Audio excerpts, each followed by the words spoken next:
Greetings YouTube, Fuzzfinger here and welcome to what is potentially going to be a new series I'm calling Fuzzfinger's Final Fantasy Tips. Going through my Final Fantasy VII comments on my Let's Play, one of the questions I get frequently is where can we find the enemy skill materias and what are the best enemy skills to get early on in the game to help us along with our adventure.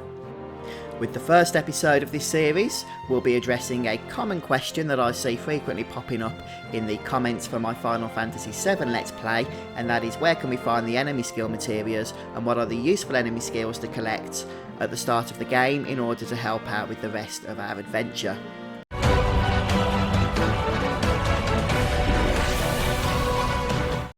There are 4 enemy skill materials in the game, 3 of which can be collected on Disc 1, and the first of which can be found when you're going through the Shinra headquarters before leaving Midgar. After your battle with sample H0512, you'll find the enemy skill material located in the cage where Red 13 and Ares were being experimented on by Hojo, so you'll want to get through the dialogue that takes place immediately after that battle, and then you'll be able to go ahead and loot the first enemy skill material. Make sure you don't miss it. If you miss it, you've lost it for good. The second enemy skill materia is found in this number 27 building, which is actually the inn in Junon, and can be accessed when you're dressed up as a soldier during the main story on Disc 1. What you want to do is speak to this guard here. He will let you access the downstairs room, and then if you head over to the corner, you can see the enemy skill material lying on the ground. Towards the end of Disc 1, at the Forgotten City, which you'll be at part of the main story anyway, you want to head down the right hand path and then head into this abandoned house down here, and then when you enter the house itself you just want to go upstairs, and hiding behind the bed is the third enemy skill materia. I don't think the fourth one's that important, to be honest, because you can only use 3 at one time, but for the sake of completion, fly to Chocobo Sage on Disc 2 in the High Wind, and once you enter his house, speak to his Chocobo and he will walk up the 4th enemy skill materia. So on Disc 1 itself, you can actually start farming for some very powerful enemy skills that'll keep you going throughout the rest of the game.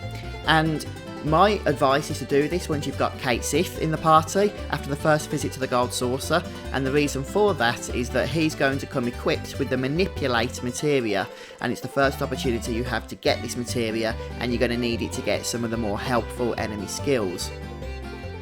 The first enemy skill I want to show you how to get is Aqualung, and all you have to do is park the buggy in the actual Gold Saucer itself, and that will take you through to the desert area on foot.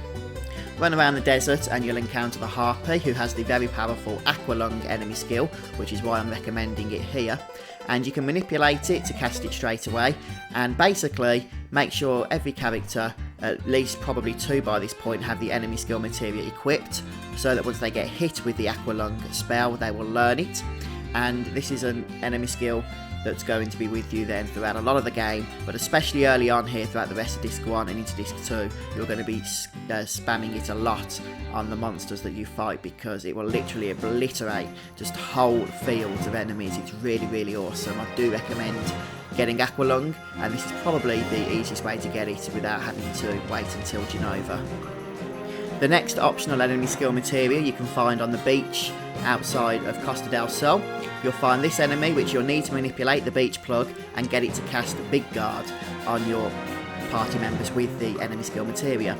Big Guard casts Protect, Shell and Haste on your entire party. It's a highly valuable enemy skill which you'll be using throughout the entire game. Don't miss this one up, make sure you go and grab it. Next up, head to Junon, just outside on the world map, where you can encounter the Zemselette, and if you manipulate it, then you can get it to cast the White Wind ability, which is a very powerful healing enemy skill. Probably the strongest, in fact possibly the only healing enemy skill outside of Angel Whisper, and what it does is it heals the entire party for the caster's current HP value, and it's, in my opinion, useful even beyond the cure abilities. I use it all the time, and it's one you're definitely going to want to get and will be using regularly. And finally, if you head to the area outside the Chocobo Ranch, you can encounter the Midgar Zolom in the swamp area that you probably avoided previously by running across with a Chocobo, and this Friendly snake thing, well, perhaps not so friendly, has the beta enemy skill. Probably not quite as powerful as Aqualung in my opinion, but very useful against enemies that are weak against fire, and it is a nice AoE attack. The only issue is actually getting him to cast beta, which he doesn't do so that regularly, and he does like to expel your party members from the battle, which is annoying. But make sure you have fire guarding equipment and big guard up if you have it in order to survive the attack, and you'll learn the ability, of course. There is actually one more enemy skill that is particularly useful in certain encounters, and you'll want to get it, and you can get it when you've been thrust out of the gold saucer before Barret battles with dying.